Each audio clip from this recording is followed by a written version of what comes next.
Numerous scholars throughout the years mark 1947 as the start of this country's UFO fascination.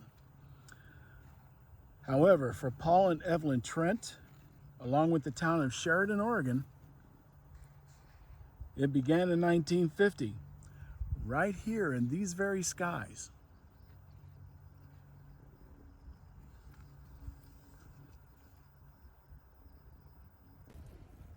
Please come with me. I have a story to tell.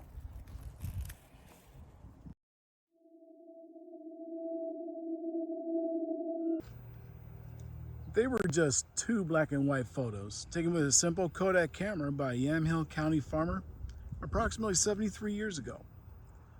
But the controversy stirred up by these images still linger in the minds of many.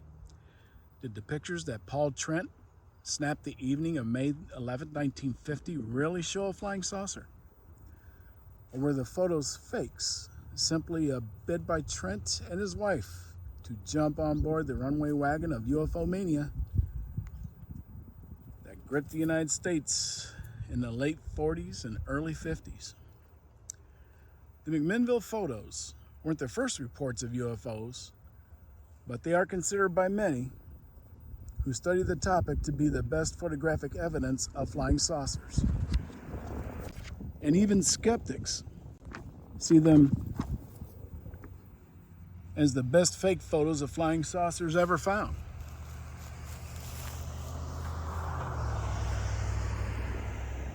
Excuse the vehicles. I'm way out here in the country, and for some reason they seem to be following me everywhere I go.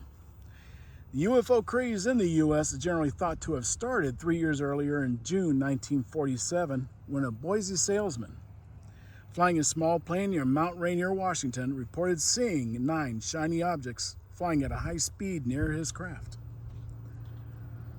Over the next few days, his story exploded. It also was the first of multiple UFO reports around the world.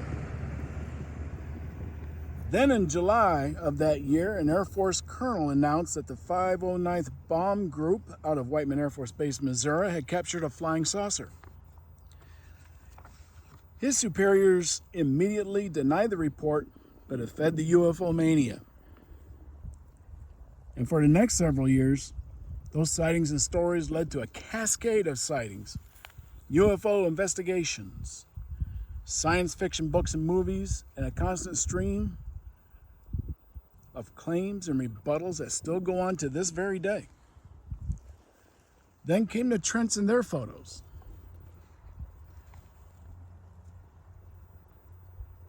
Paul and his wife Evelyn lived on a farm between McMinnville and Sheridan.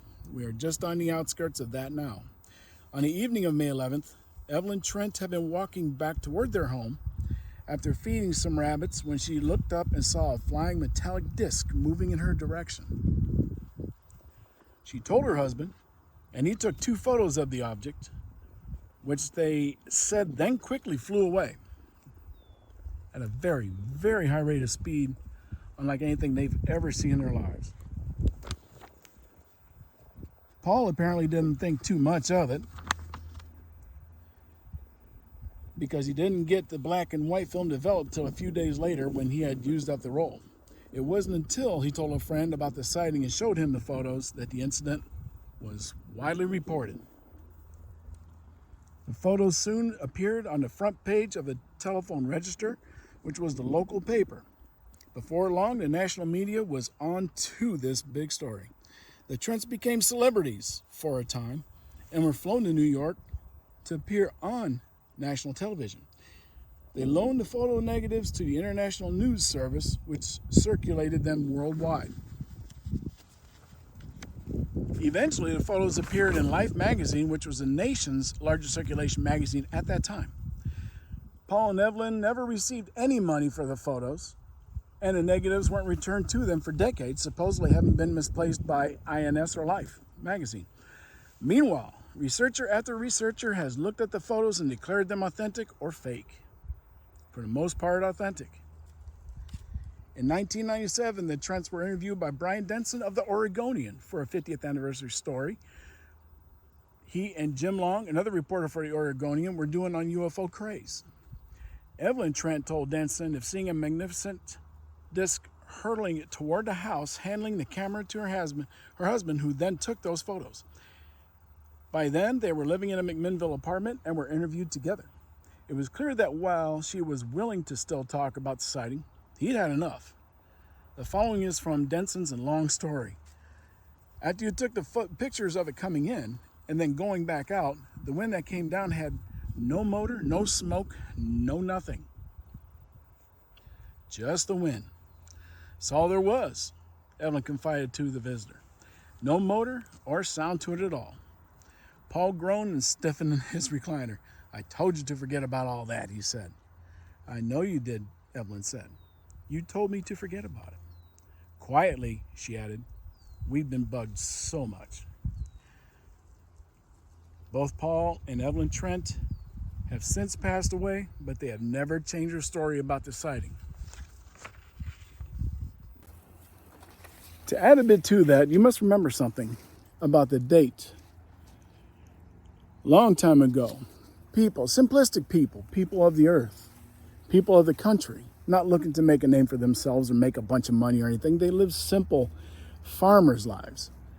What would they have to gain? Well, besides money, but they weren't like that. They weren't people like that.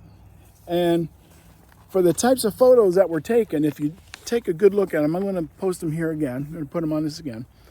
It's just unreal that something like that could have been faked. It just doesn't seem like something like that could really have been faked by them, and for what purpose, it just doesn't make sense. So I would have to put in my 2 cents and say I believe that they're real. And considering everything that's gone on throughout the years and recently with the UFO sightings and reports by the military, I would say that the photos that they took pale in comparison to some of the things that we see now today. And they do celebrate this UFO sighting by an annual UFO parade down in McMinnville. And although it's a lot of fun, a lot of people tend to mock it. A lot of people tend to make fun of the Trents to a certain degree. But then there are others who honestly believe that, yes, this really did happen. And I, for one, am one of those people. With that being said, I wish you all love, wish you all luck. And this is 3 a.m. Story. Until our next video.